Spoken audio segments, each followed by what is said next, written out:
আজ আমি আপনাদের সাদা আলুর সবজি বানিয়ে দেখাবো। সাদা আলুর সবজি বানানোর জন্য আমি এখানে 4টা সেদ্ধ আলু নিয়ে নিয়েছি। এবার এগুলোকে পিস পিস করে কেটে নেব। আমি আলুগুলোকে পিস পিস করে কেটে নিয়েছি। এবার গ্যাসটা জ্বালিয়ে দেবো। কড়াই বসিয়ে দিয়েছি।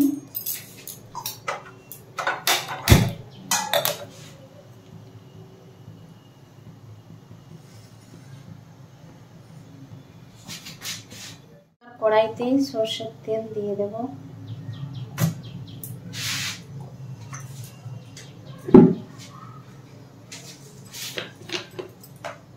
তেলের মধ্যে জিরে আর শুকনো লঙ্কা ফোড়ন দিয়ে দেব।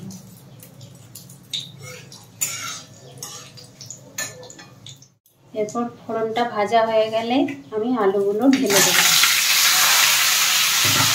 ভেজে নেব।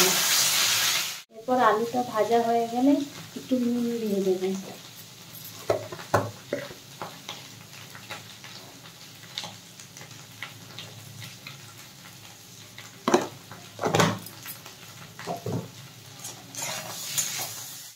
এরপর আমি জল দিয়ে দেব।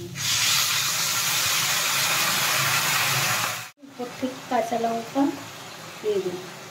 এবার এটার জন্য একটা মশলা বানিয়ে রেখেছিলাম। ভাজা জিরে, ধনে, শুকনো লঙ্কা গুঁড়ো করে রেখেছি, এটা দিয়ে দেব।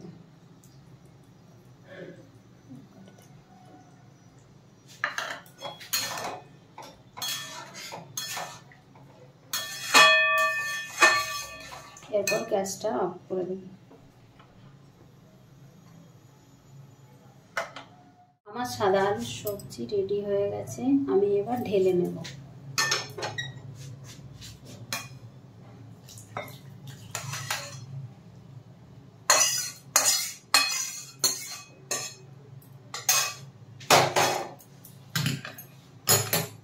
এটা আপনারা লুচি, রুটি, পরোটা সব দিয়েই খেতে পারেন।